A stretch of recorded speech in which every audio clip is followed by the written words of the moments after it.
किसी दूर गांव में भूषण नाम का एक व्यक्ति रहा करता था। भूषण इतना दान पुण्य करने में विश्वास रखता था और हर कोई उसकी बस तारीफ करता था।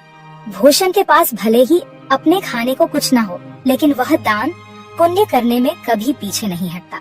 एक रोज सुबह सुबह भूषण खाना बनाकर जैसे ही खाने बैठा, उसके दरवाजे पर एक साधु का आना होता है। कुछ खाने को दे दो बेटा, कल से भूखा हूँ, कुछ खाया पिया ही नहीं है और अब तो चला भी नहीं जा रहा। अरे साधु जी, आप अंदर आइए और मेरे साथ बैठ के खाना खा लीजिए। अरे इतने खाने से मेरा पेट नहीं भरने वाला। कोई बात नहीं, मैं आगे मांग कर खा लूंगा। तुम खाना खाने बैठे हो तो खा लो बेटा। अच्छा साधु जी, यह खाना आप ही खा लीजिए, मैं भूखा रह लूंगा क्योंकि रात में मैंने खाना खाया था। इतना कहकर भूषण अपनी थाली उस साधु जी की तरफ बढ़ा देता है। साधु जी भी खाना देखकर दोनों हाथों से जल्दी जल्दी खाने लगता है और खाना खाने के बाद साधु जी भूषण को ढेर सारा आशीर्वाद देते हुए कहते हैं, भगवान तुम्हें हमेशा खुश रखे बेटा, तुमने अपने हिस्से का खाना मुझे खिलाया है। आजकल ऐसे दानवीर लोग मिलते ही कहाँ हैं। तुम्हारा भला हो बेटा। इतना कहकर साधु जी वहाँ से चले जाते हैं, लेकिन भूषण को भी भूख लगी थी। अब वो रसोई में जाकर रसोई में रखे डब्बे को देखने लगता है, जिसमें अन्न का एक दाना भी नहीं था। चलो कोई काम देखता हूँ, कहीं से खाने पीने का बंदोबस्त तो हो जाएगा। बस उस बेचारे का पेट भर गया, मुझे बहुत सुकून मिल रहा है। अब भूषण घर से निकलता है, तभी उसे गांव का मदनलाल देखकर अपनी पत्नी से कहता है, अरे कब से यह अनाज की बोरियां अकेले ही उठा रहा हूँ। अभी भूषण को बुलाता हूँ, तुम देखना वह कैसे मेरी मदद करेगा। उसे तो वैसे भी लोगों की मदद करने का भूत सवार है। खुद भले ही जेब में फूटी कौड़ी ना हो, लेकिन बड़ा दानवीर बनता है। अब मदनलाल भूषण को आवाज लगाकर बुलाता है, अरे क्या हाल चाल है मदन भाई, सब ठीक तो है ना? ये अनाज की बोरियां खेतों से ला रहे हो क्या? अरे हाँ, खेतों से अभी 10 बोरियां और लानी है, लेकिन मैं बहुत ज्यादा थक गया हूँ। तुम थोड़ा हाथ बटा देते तो मेरा काम जल्दी हो जाता। अरे क्यों नहीं, चलो चलो, मैं आपके साथ मिलकर खेतों से आपके घर तक बोरियां पहुंचा देता हूं। बड़ा ही बेवकूफ है और इसे बेवकूफ बनाना भी आसान है। चलो इसी बहाने मेरी मदद हो जाएगी और थोड़ा आराम भी मिल जाएगा। इतना कहकर मदनलाल भूषण से अब कई सारी बोरियां खेत से घर रखवाता है, लेकिन भूषण तो भूखा था। उसे भूख भी बहुत तेज लग रही थी। अब बोरियां रखने के बाद मदनलाल भूषण से कहता है, बहुत बहुत शुक्रिया भूषण भाई, अगर तुम ना होते ना तो मुझे यह बोरियां ढोते ढोते रात हो जाती। कई घंटे बोरियां ढोने के बाद भूषण थक जाता है और अब वह उधार लाला की दुकान से राशन लेकर खाना बनाकर खाता है। अगली सुबह उसके दरवाजे पर किसी के रोने की आवाज आ रही होती है। भूषण नींद में होता है और दरवाजा खोलता है तो देखता है उसका पड़ोसी बिरजू अपनी पत्नी को पीट रहा है। अरे अरे बिरजू, तुम अपनी पत्नी को इस तरह क्यों मार रहे हो?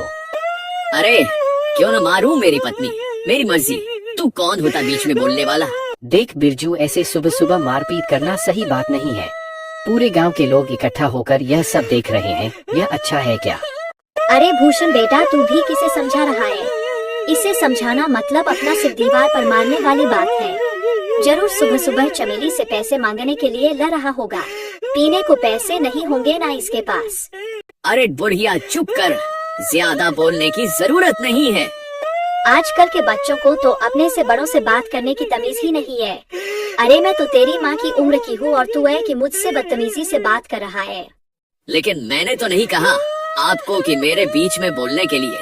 इतना कहकर बिरजू फिर से अपनी पत्नी चमेली को मारने लगता है, लेकिन भूषण से यह सब देखा नहीं जाता और वह बिरजू का हाथ पकड़ लेता है और उसे एक जोरदार तमाचा लगाता है।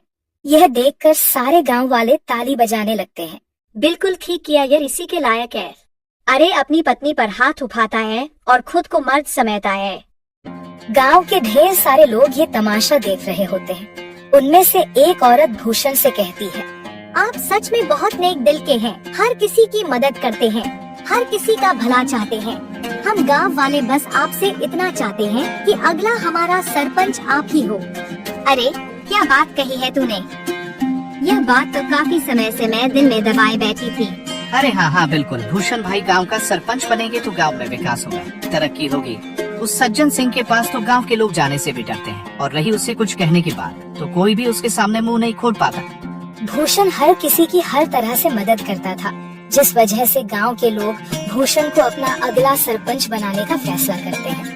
अब सरपंच तक यह बात पहुंचती है। सरपंच तिलमिला उठता है। क्या भूषण की इतनी हिम्मत खाने को लाले पड़े हैं, लेकिन सरपंच बनने का सपना देख रहा है। इसे तो मैं छोड़ूंगा नहीं।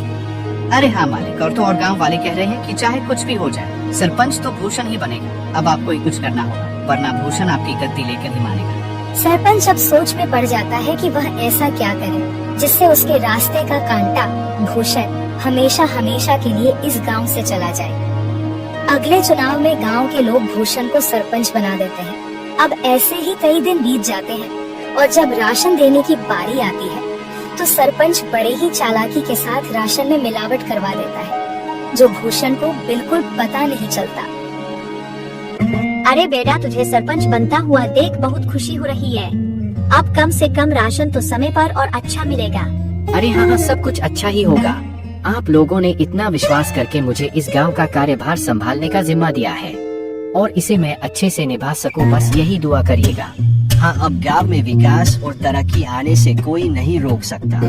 गांव में राशन बांटने के बाद सभी खुश थे कि उन्हें पहली बार पूरा राशन मिला है, वरना सरपंच सज्जन सिंह तो आधे से ज्यादा राशन काट लिया करता है। लोगों को राशन मिल चुका था, लेकिन अगले दिन पूरे गांव में शोर मच जाता है कि उनके नए सरपंच भूषण ने मिलावटी राशन दिया है। अब गांव वाले एक जगह इकट्ठा होकर भूषण से सवाल करते हैं।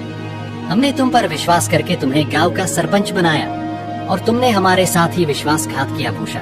बेटा, मुझे तुझसे यह उम्मीद नहीं थी। अरे राशन में मिलावट करके क्या मिला तुम्हें? तुम तो गांव के लोगों का हमेशा से भला चाहते थे, तो भला फिर राशन में मिलावट क्यों किया?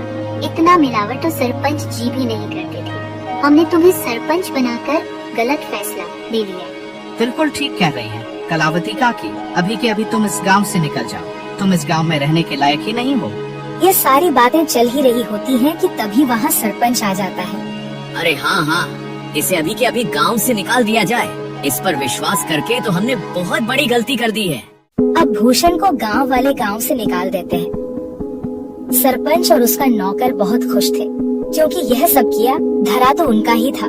अब गांव से निकलने के बाद भूषण काफी दूर आ जाता है। वो थक कर एक पेड़ के नीचे बैठकर गांव वालों के बारे में सोचने लगता है। जिन गांव वालों का मैंने इतना साथ दिया, खुद से पहले उनके बारे में सोचा, आज उसी गांव ने मुझे निकाल दिया।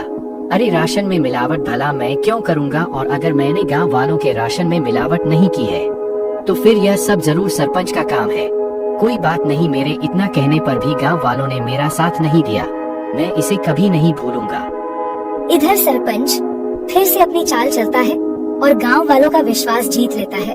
गांव वाले एक बार फिर सरपंच सज्जन सिंह को अपना सरपंच मानने के लिए मजबूर होते हैं, क्योंकि उन्हें भूषण भी धोखेबाज लगता है। ऐसे ही धीरे धीरे महीना बीत जाता है और भूषण का कहीं अता पता ही नहीं था। एक रोज सरपंच का नौकर जंगल के रास्ते घर आ रहा होता है।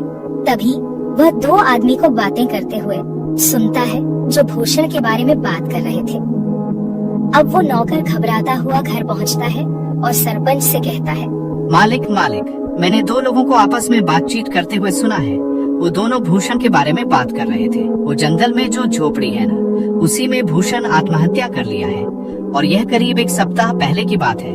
क्या इसका मतलब मेरे रास्ते का कांटा अब हमेशा हमेशा हमेशा के लिए मेरे रास्ते से हट गया है? चलो अच्छा है। और तो और मालिक, ये बात तो गांव वाले भी जानते हैं। न जाने उन तक ये बात किसने पहुंचाई। हो सकता है उन्हीं लोगों ने पहुंचाई हो जो बात कर रहे थे। अरे गांव वाले बहुत ही मतलबी हैं। भूषण ने गांव वालों का कितना साथ दिया, और गांव वाले भी यही कहेंगे कि भूषण ने शर्म के मारे आत्महत्या कर ली। गांव वालों के साथ साथ सरपंच को भी अब पूरा यकीन हो गया था कि भूषण ने आत्महत्या कर ली है। लेकिन कुछ दिनों बाद भूषण सरपंच के दरवाजे पर पहुंचता है। शाम का समय था, चारों तरफ अंधेरा छा रहा था। सरपंच अपने नौकर को आवाज लगाकर कहता है, अरे सामने देख, जरा कोई खड़ा है क्या? मुझे तो ऐसा लग रहा है कि सामने भूषण है, मतलब भूषण का भूत। मालिक, ये भूषण का भूत ही लगता है। ये आपसे बदला लेने आया है। मैं तो चला यहाँ से, मुझे भरी जवानी में नहीं मरना। मेरे 4 बच्चे हैं और 2 बीवियां हैं। सरपंच का नौकर इतना कहकर वहाँ से धूम दबाकर भाग निकलता है। भूषण जैसे जैसे आगे बढ़ रहा था, सरपंच पसीने से तरबतर हो रहा था। वहीं रुक जा भूषण का भूत, तुझे क्या चाहिए? मैं तुझे सब कुछ देने के लिए तैयार हूँ, अपना घर, जमीन, पैसा, लेकिन मुझे मारना मत। मैं तुम्हें नहीं छोड़ूंगा। तुमने मुझे बदनाम किया है।